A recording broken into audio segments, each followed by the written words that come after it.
నిన్న మొన్నటి వరకు జగన్మోహన్ రెడ్డి ప్రధాని మోదీకి దత్తపుత్రుడిగా భావిస్తూ మాది రాజకీయాలకు అతీతమైనటువంటి బంధం అంటూ చెప్పుకునేటువంటి జగన్మోహన్ రెడ్డికి ప్రధాని మోదీ ఒక్కసారిగా భారీగా షాక్ ఇచ్చారు.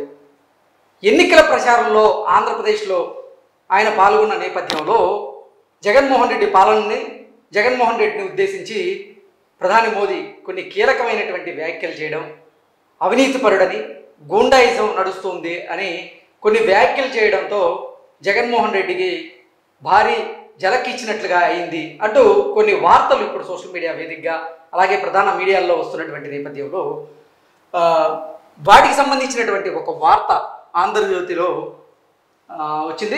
ఆ వార్త సారాంశం ఏంటనేది మనం మాట్లాడుకునేటువంటి ప్రయత్నం చేద్దాం.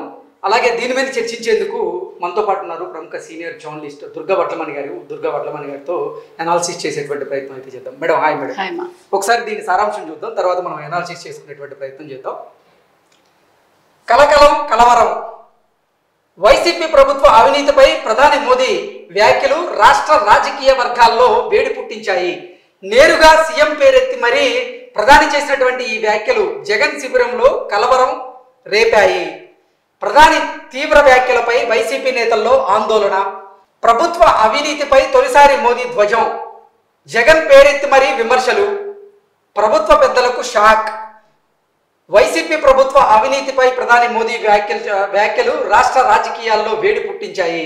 నేరుగా సీఎం పేరెత్తి మరీ ప్రధాని చేసినటువంటి ఈ వ్యాఖ్యలు జగన్ శిబిరంలో కలవరం రేపాయి.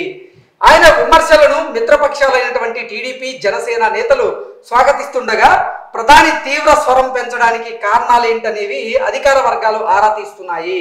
ఈ 5 ఏళ్లలో జగన్ ప్రభుత్వానికి వ్యతిరేకంగా మోదీ ఇంతవరకు ఎప్పుడూ మాట్లాడలేదు.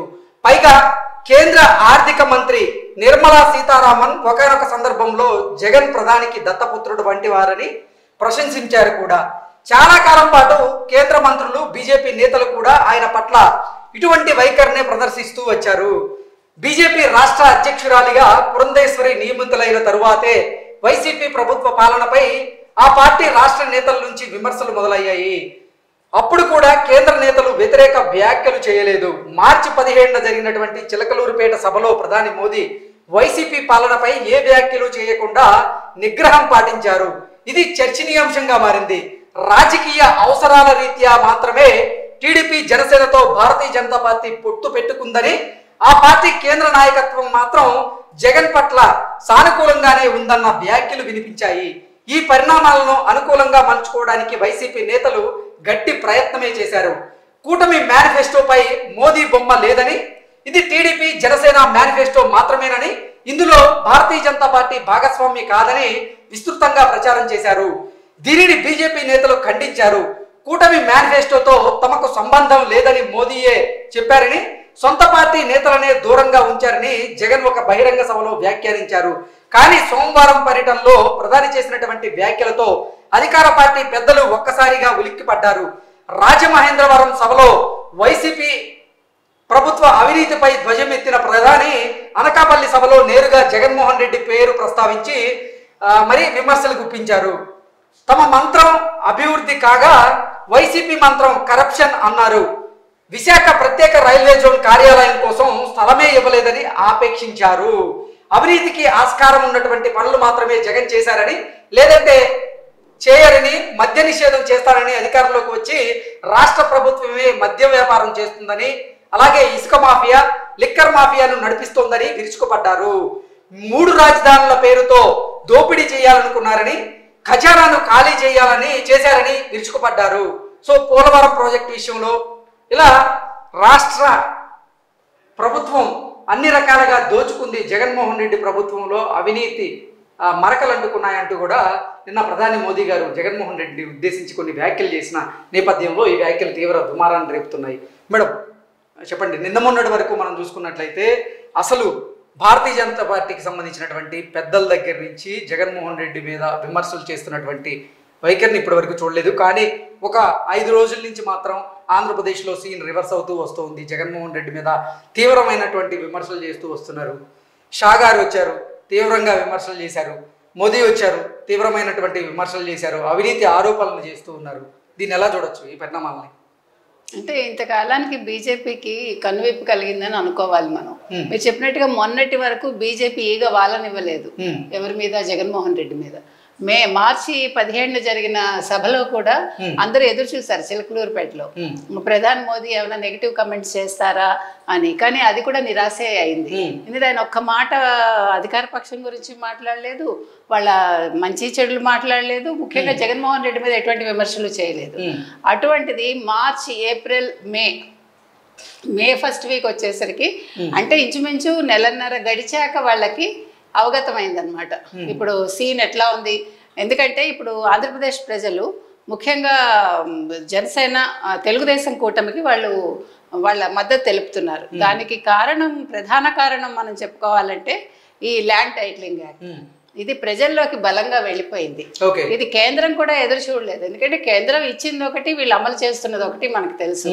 ఈ నేపథ్యంలో అది బాగా బలంగా వెళ్ళడం, ప్రజల్లో ఒక జగన్ ప్రభుత్వం మీద ఒక ఫుల్, అంటే ఇంకా అసలు నెగిటివ్ అంటే నెగిటివ్, వాళ్ళు ఏకపక్షంగా వాళ్ళు డిసైడ్ అయిపోయారని మనకు అర్థమవుతుంది. ఇంటెలిజెన్స్ రిపోర్ట్స్ వచ్చాయి, ఇంటెలిజెన్స్ సర్వే వచ్చాక వాళ్ళ వైఖరిలో మార్పు వచ్చిందని మనం అనుకోవచ్చు. ఎందుకంటే అమిత్ షాని 145/23 అని చెప్పారు. ఇంటెలిజెన్స్ సర్వే గురించి ఆయనే ప్రస్తావించారు. కూటమిదే గెలుపు, ముఖ్యంగా చంద్రబాబు నాయుడు గారు గెలుస్తారు, జగన్ ప్రభుత్వం అవినీతి ప్రభుత్వం అని ఆయన కూడా నిందలు వేశారు. నిందలు కాదు, ఆయన కూడా విమర్శించారు. అదే విధంగా నిన్న మోదీ గారు కూడా ఊహించని విధంగా, అంటే జగన్మోహన్ రెడ్డి వాళ్ళే ఊహించుండరు. మీరు చెప్పినట్టుగా నిర్మలా సీతారామనే దత్తపుత్రుడు లాంటి వాడు ఇది జగన్మోహన్ రెడ్డి మోదీ గారికి అని. మరి మోదీ గారికి ఆయన దత్తపుత్రుడు అయినప్పుడు వాళ్ళు పవన్ కళ్యాణ్ మీద విరుచుకుపట్టం ఎందుకు? చంద్రబాబు నాయుడుకి ఆయన దత్తపుత్రుడు అని అదేం తప్పు విషయం కాదే. ఒక మనిషి మీద ఇంకో మనిషికి ఆపేక్ష రావడానికి ఏమీ బాధ లేదు. అయితే ఇక్కడ మీరు చెప్పినట్టుగా చూడండి ఎన్నెన్ని ఉన్నాయో. ఆయన చెయ్యని పనుల గురించి అన్ని మాట్లాడారు. ఇప్పుడు మద్యపాన నిషేధం చేయలేదు మనకి. తర్వాత మేనిఫెస్టో కూడా అసలు వాళ్ళది ఏమీ లేదు కొత్తగా. వీళ్ళ మేనిఫెస్టో చూసాక వాళ్ళకి భయం వచ్చింది. ఇంకా అభివృద్ధి ఏమీ లేదు, వైసీపీ మంత్రం కరప్షనే అన్నాడు ఆయన. అది మరి 5 ఏళ్ళు వాళ్ళు ఎందుకు గమనున్నారు? 5 ఏళ్ళు అసలు వాళ్ళు ప్రభుత్వాన్ని పట్టించుకోలేదా? లేకపోతే గ్రాస్ రూట్స్ లెవెల్లో వాళ్ళ నాయకులు కానీ వాళ్ళ కార్యకర్తలు కానీ మోదీకి గాని షాకి గాని చెప్పలేదా అనేది చాలా మనం ఆలోచించాల్సింది. ఇక్కడ చూసుకున్నట్లయితే విశాఖ ప్రత్యేక రైల్వే జోన్ కార్యాలయం కోసం స్థలమే ఇవ్వలేదు అంటూ జగన్మోహన్ రెడ్డిని ఆపేక్షించారు. అదే ఒక ఆఫీస్ పెడతాము, కొంచెం స్థలం ఇవ్వండి అంటే స్థలం ఇవ్వలే. అంటే వాళ్ళు కబ్జా చేయడానికి అయిపోయింది కదా, వాళ్ళు కబ్జా చేసేసాక వాళ్ళకి స్థలం మిగలలేదు. అందుకని ఇప్పుడు ఋషికొండ అంతా కూడా ఆయన ఆఫీసులు కట్టుకున్నారు. సో వాళ్ళకి ఇంకా స్థలం దొరకలేదు ఇవ్వటానికి, అందుకని ఇచ్చి ఉండరు. ఇది ఇప్పటికి వీళ్ళకి కనువిప్పు అయి ఉంటుంది.